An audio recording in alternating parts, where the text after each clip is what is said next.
Censor board அதை அனுமதிக்கல sir. ஆமாம், அந்த பேர் ரொம்ப 100% பொருத்தமான பேர். சென்சார் சில காரணங்களை சொல்லி அதை மறுத்தாங்க. வேறு சில தலைப்புகளும் கொடுத்தோம், அதையும் மறுத்துட்டாங்க. படம் பார்த்து படத்தை அவங்க பாராட்டினாங்க. கேட்டேன் சார். ஒரு நிமிஷம் அண்ணா, சென்சார் படம் பார்த்ததுனால தான் டைட்டில் ஒத்துக்கல. திருப்பி பார்த்தாங்களே, திருப்பி 10 டைட்டில் கொடுத்ததுமே ஒத்துக்கல. அவங்க சொன்ன காரணம் என்னன்னா, ஒரு விஷயம் வந்து எலெக்ஷன் நடந்துட்டு இருக்குது. அவங்க என்ன சொன்னாங்க, என்கிட்ட பிரிக்காதீங்க, வடக்கு தெற்குன்னு மனிதர்களை ஏன் பிரித்து சொல்லணும், நீங்கள் மாஸ் மீடியாவில் அதை சொல்லும்போது மக்கள் அதை தவறாக உபயோகப்படுத்துவாங்க, தவறான பொருள் அதை எடுத்துகிட்டு போவாங்க, அதனால வேண்டாம் அப்படின்னு சொன்னாங்க. அப்படி தான் சார் சொல்கிறாங்க. அதனால தான் சார் அந்த பேர் வச்சோம். அப்புறம் இன்னொன்று கவனிச்சிருப்பீங்க, வடக்குங்கிற வார்த்தை வர்றதெல்லாம் மியூட் பண்ணியிருக்கோம். இல்லை, அது எல்லாமே வடக்குங்கிற வார்த்தை. அப்புறம் சின்ன வசை சொல் சிரிக்கி அப்படிங்கிற வார்த்தையை மீட் பண்ண சொல்லிட்டாங்க. நான் சொன்னேன், ஊரில் பொண்டாட்டியை சாதாரணமாக சொல்லுவோங்க, செல்லமாக கூட சிரிக்கின்னு சொல்லுவோம் அப்படின்னா. இல்லை, அதெல்லாம் வைக்கக்கூடாது. சந்தர்ப்ப சூழ்நிலைகள் தான். அதாவது இதில் என்னென்னா, ஒரு விஷயம்னா, இப்போ எனக்கும் உங்களுக்கும் பரிச்சயம் இல்லை. ஒரு காரணத்தாலையும் நான் உங்களுக்கு வெறுக்க போகிறது, நீங்களும் என்னை வெறுக்க போகிறதே இல்லை. இதுதான் மனித இயல்பு. அப்படி தான் எல்லா மனிதர்களும் இருக்காங்க, அப்படி தான் இருக்கணும். வேறு காரணங்களில் தேவையில்லாத ஒரு துவேஷம் வருது இல்லையா, அதெல்லாம் தாண்டி மனிதர்கள் ரொம்ப நல்லவங்க அப்படின்னு தான் சொல்லியிருக்கேன். ஆமாம் சார், நான் அதெல்லாம் சொன்னேன் சார். இதெல்லாம் ஆர்குமெண்ட்டாக வச்சோம் சார். இல்லை சார், ரொம்ப நேரம், ஒரு 2-3 மணி நேரம் ஆர்குமெண்ட்டுக்கு பிறகு தான் சார் படம் ரிலீஸே தள்ளி போயிடுச்சு சார். ஆக்சுவலாக போன மாதம் நாங்கள் வந்திருக்க வேண்டியது லீவில். இல்லை, அது ரொம்ப நம்ம மலையாளின்னு சொல்கிறோம், ஆந்திராவுக்கும் நம்மளை வந்து அரவாடுங்கிறான், நம்ம ஆந்திராவுக்கு கோல்ட்டின்னு சொல்கிறோம். இதெல்லாம் மக்கள் மத்தியில் புலங்குற வார்த்தை தான். பட் அதை வந்து சென்சார் அனுமதிக்க மாட்டேங்கிறாங்க. அவங்க ரூல்ஸ். கணவன் மனைவியை திட்டும் போது ஒரு எக்ஸ்ட்ரா ஒரு வார்த்தையை விட்டு திட்டுறது இயல்பு தானே, அதவே அவங்க அனுமதிக்கலையே. ஆக்சுவலாக எனக்கு ஸ்மோக்கிங் அலர்ஜி தள்ளி போவேன் சார். அவர் ரொம்ப சிரமப்பட்டார். அந்த கேரக்டர் பீடி குடிச்சாகணும்னு சொல்லி ஈஸ்வர் வந்து அவர்கிட்ட ப்ராக்டிஸ் கொடுத்து அவர் பீடி அடிக்ட் ஆகிட்டார் ஷூட்டிங் முடிவவர்கள். அப்புறம் நாங்கள் திட்டி, நான் இனிமேல் பீடி குடிக்கூடாதுன்னு சொல்லிட்டேன் அவர்கிட்ட ஷூட்டிங் முடிஞ்சோடனே. பேர் வைரமாலா. அவங்க வீட்டில் ஒரு துக்கம், அதனால தான் அவங்க வர முடியல. அவங்க பாட்டி தவறிட்டாங்க, இல்லாட்டி அவங்க வந்திருப்பாங்க. அவங்க வந்து பாரதி ராஜா சாருடைய தெக்கத்தி பொண்ணு சீரியலில் சின்ன பொண்ணாக நடித்தவங்க. அவருடைய அன்னக்கொடியும் கொடிவீரன் படத்தில் வந்து கதாநாயகன் தோழியாக நடிச்சிருக்காங்க. ஆடிஷனில் நான் நிறைய பேரை பார்த்தேன். இந்த ஹீரோயின் ரொம்ப பவர்ஃபுல்லான ஒரு கேரக்டர், அந்த ஸ்லாங்கும் தெரியணும், ஒரு பவர்ஃபுல் பெர்ஃபார்மன்ஸும் கொடுக்கணுங்கிற மாதிரி தேடும்போது அவங்க ஆடிஷனில் வந்து பிரமாமா நடிச்சு காமிச்சாங்க. அந்த ஃபோன் கட்டு தான் அவங்கள ரிஹர்சல் பண்ண சொன்னேன். கிளைமாக்ஸில் பேசுகிறாங்கல்ல, அற்புதமாக பண்ணாங்க. உடனே செலக்ட் பண்ணிட்டேன். ரொம்ப நல்லா நடிச்சிருக்காங்க, நீங்களே பார்த்துருப்பீங்க.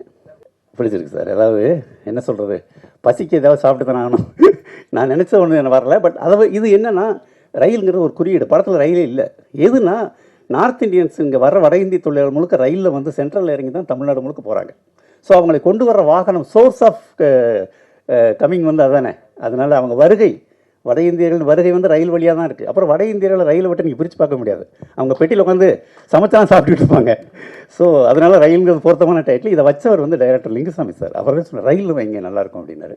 அவருக்கு இந்த இடத்துல என்னுடைய நன்றியை சொல்லிக்கிறேன் சார். எங்கள் ஊர் ஒரு சின்ன கிராமம் சார். 4 பானிபூரி கடை இருக்குது சார். சாயங்காலம் போய் நான் வடை கேட்குறேன், இல்லைங்கிறாங்க சார். கேட்டால் வாங்கி சாப்பிட்றது போனால் வடக்கத்தி ஆளுங்க, நீ என்னைக்கா ஒரு நாள் வந்து வடங்கிற, உனக்கு நான் வடை போடணும்னு கேட்குறாங்க சார். அதை தான் சார் சொல்லியிருக்கேன் படத்தில். தேனி சார், தேனி பக்கத்தில் ஒரு வில்லேஜ். அதை விட முக்கியம், மனைவியின் வயிற்றில் அடித்து சத்தியம் பண்ணுறான் இல்லையா, குழந்தைகளே நேசிக்கிற ஒருத்தன். சமூகத்தில் சார் நம்ம எதிர்பார்க்குற மாதிரி நல்லது மட்டுமே நடக்கல. இப்போ உதாரணம் இப்படி சொல்கிறேன், அவன் குடிக்கிறான், வேலைக்கு போகலை, மாமனார் கொடுத்தெல்லாம் விற்று சாப்பிட்டான், பொய் சத்தியம் பண்ணுறான். ஆனால் அவனுக்கு கடைசியில் குழந்தை கிடைக்குது, அவங்க பைக் சாவியை கொடுத்துட்டு போகிறாங்க, ஒரு அருமையான வாழ்க்கை திரும்ப கிடைக்குது.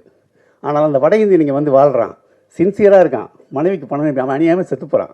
வாழ்க்கை வந்து இந்த மாதிரி முரண்பாடுகளோடு தான் இருக்குது இல்லையா. அப்புறம் பொய் சத்தியம் பண்ணுற மனிதர்கள் நமக்குள்ளே இருக்காங்க இல்லையா. இப்படி பாருங்களேன், படத்தில் அந்த 2 கேரக்டர் தவிர யாருமே குடிக்கலை. அந்த சாவு வீட்டில் கூடியிருக்காங்கல்ல, அவங்க எல்லாமே தமிழர்கள். அது மட்டும் இல்லை, வேலைக்கு போகாதரா குடியாரப்பலன்னு சொல்கிறவனும் ஒரு தமிழன் தானே. ஸோ நம்ம சமூகத்தில் நீங்கள் பார்க்குறீங்களே, டாஸ்மாக் வாசலில் எவ்வளோ கூட்டம் இருக்குன்னு, அதில் ஒரு 2 பேரை நான் கேரக்டரை உள்ளே கொண்டு வந்திருக்கேன், அவ்வளோதான். இசையில் மேல் ஃபீமேல்லாம் ஒன்றும் இல்லை, அது ஒரு ஆர்ட். அதில் திறமை உள்ளவங்களாம் வரலாம். அதில் வந்து ஜெண்டர் பயாஸுங்கிறது தேவையில்லை. அவங்களுடைய திறமை வந்து நாடறியும். ஆக்சுவலாக சினிமாவுக்கு தான் அவங்க புதுசே தவிர, இசை உலகத்தில் ஜனனினா எல்லாருக்கும் தெரியும். அவங்க பாலமுரளி கிருஷ்ணாவுடைய மாணவி. இது மாதிரி நிறைய, அதே மாதிரி வெஸ்டர்ன், ஹிந்துஸ்தானி, கிளாசிக் எல்லாத்துலேயும் மாஸ்டர் படித்தவங்க. அந்த திறமை தான் எனக்கு தெரியுது, தவிர அவங்க ஆனா பெண்ணாங்கிறது எனக்கு ஒரு விஷயமே கிடையாது. இல்லை, அது பொதுவான பார்வை. நம்ம அப்படி பார்க்க முடியாது. நான் பொதுவாக அப்படி பார்க்குறது இல்லை. அது கேரளாவில் இருக்குது சார். தேனியை ஒட்டி ராமக்கல்மெட்டுன்னு ஒரு இடம், முடிஞ்சால் போங்க, ரொம்ப அற்புதமான ஒரு இடம் ராமக்கல்மெட்டு. அது வந்து ஒரு ஆதிவாசிகளுடைய சிலை. ஆதிவாசி ஒரு குடும்பம், ஆண் பெண், ஒரு சின்ன குழந்தை, ஒரு குழந்தை பால் குடிச்சிட்டு, அந்த மாதிரி ரொம்ப அற்புதமான ஒரு சிலை. அவருக்கு அதை பார்த்த உடனே குடும்பம் ஞாபகம் வருது. நான் லொக்கேஷன் பார்க்கும்போது நானும் ப்ரொடியூசர்லாம் ஒரு நாள் அங்கே போனோம். போன உடனே அவர்கிட்ட சொன்னேன், நம்ம கிளைமாக்ஸுக்கு ப்ரீ கிளைமாக்ஸ் இங்கே எடுக்கணும் அப்படின்னு சொல்லிட்டேன். அப்போயே அவர்கிட்ட சொல்லிட்டு பட்ஜெட் ரெடி பண்ணுங்கன்னு சொல்லிட்டு. எனக்கு முருகன் ரொம்ப பிடிக்குங்க. நான் சாமி கும்பிட மாட்டேன், ஆனால் முருகனும் மீனாட்சியும் எனக்கு பிடிக்கும். நிகழ் முருகன் உள்பட எல்லா முருகனும் எனக்கு ரொம்ப பிடிக்கும். ஏன்னா எங்கள் தேனி பகுதியில் எங்களுடைய இஷ்ட தெய்வம்னு நாங்கள் நினைக்கிறது வந்து முருகனை தான். பழனி முருகனையும் மதுரை மீனாட்சியும் தான் நாங்கள் நானில் எங்கள் குடும்பத்தில் எல்லாருமே ஒரு அதே மாதிரி லோக்கலில் வீரபாண்டி மாரியம்மன் ஒரு சாமி இருக்குது. இதுதான் எங்கள் சாமி. இது தாண்டின சாமி எங்களுக்கு கிடையாது. ஒரு தமிழர்களின் அடையாளம் அது முருகன்கிறது. ஒரு தமிழனையும் ஒரு வட இந்தியனையும் பிரதிநிதித்துவப்படுத்துகிறோம். ஸோ இவன் கழுத்தில் முருகன் டாலரையும் அந்த வட இந்தியனோட அறையில் அந்த காளி படம் ஒன்று இருக்கும். அதையும் வந்து சும்மா விஷுவலைஸாக பண்ணியிருக்கோம். இதுக்கு தான் சார் உங்ககிட்ட பேசிகிட்டு இருக்கோம். நீங்கள் தான் சார் அதை செய்யணும். உங்களுடைய எனக்கு நீங்கள் செய்கிற உதவியாகவும் தமிழ் சினிமாவுக்கு உங்களுடைய பங்காகவும் இந்த ப்ரொமோஷன் நீங்கள் அதை பண்ணணும் சார். உங்களுக்கு நாங்கிட்ட அதை ரெக்வஸ்ட் பண்ணுறது அதுதான். சில விஷயங்கள் நடந்திருக்கு, சில விஷயங்கள் இப்படி இருந்தால் நல்லா இருக்குமே நமக்கு தோணும்ல ஒரு கிரியேட்டரா. மனுஷங்க இப்படி இருந்தா இல்லை அவர் வந்து மகளுக்கா ஆமாம், அதாவது மனிதர்கள் அப்படி இருக்காங்கல்ல சார். அதாவது மகள் மேலே உள்ள பிரியம், அப்புறம் அவர் கந்துவட்டி கொடுக்குறவர், அதையும் யோசிங்க. அவர் கந்துவட்டி கொடுக்குறவர் 5 லட்ச ரூபாய் வந்து மகளுக்காக மகளுடைய குற்ற உணர்ச்சியை போக்கணுங்கிறதுக்காக ஒரு 5 லட்ச ரூபாய் எடுத்து கொடுக்குறாரு, ஜஸ்ட் லைக் தட். அப்புறம் மருமையை மனசு மாறிட்டான், அவன் வேற ஒரு ஆளாக மாறிட்டானோடனே அந்த லட்சத்தை மருமையை கிட்ட கொடுத்துட்டாரு. மனிதர்கள் தானே சார் எல்லாரும், தவறுகள் பண்ணுவோம். கந்துவட்டி வாங்குறது தவறு, ஆனால் அதை செய்யக்கூடிய மனிதன்கிட்டே ஒரு மனிதம் இருக்கு இல்லையா, அதுதான் சொல்லியிருக்கு. இல்லை சார், நம்ம அது யூகமாக சொல்ல முடியாது. எப்போவுமே வந்து அரசு அமைப்புங்கிறது ஒன்று, அதை இயக்குறது வந்து அரசியல். அதுக்குள்ளே நம்ம படைப்பாளி உள்ளவை எட்டி பார்க்க முடியாது.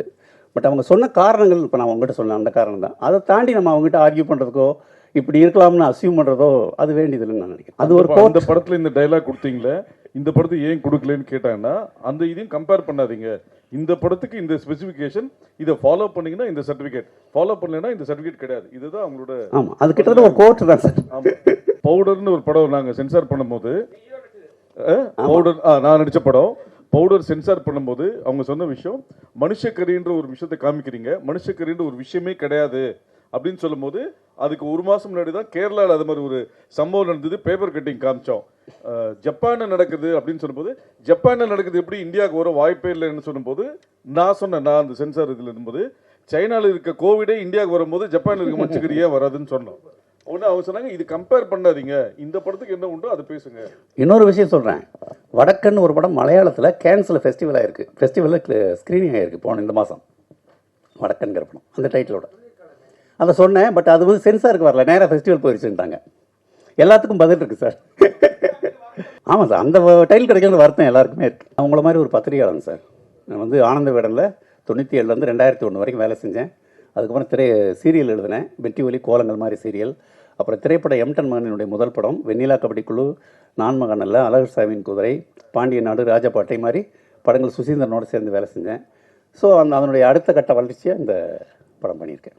அதை முதல்ல அப்படி யோசித்தேன் சார். அப்புறம் டைட்டில் பார்க்கும்போதே நீங்கள் ஒரு மாதிரி கதையை இதுதான் சொல்ல போகிறார் கதையிலன்னு தோணிச்சுன்னா என்ன பண்ணுறது? இல்லை, அது நாங்கள் 2-3 கட்ட பரிசீலனை சேஞ்சு அதெல்லாம் நடந்து தான் சார் இந்த முடிவுக்கு வந்தோம். Thank you sir.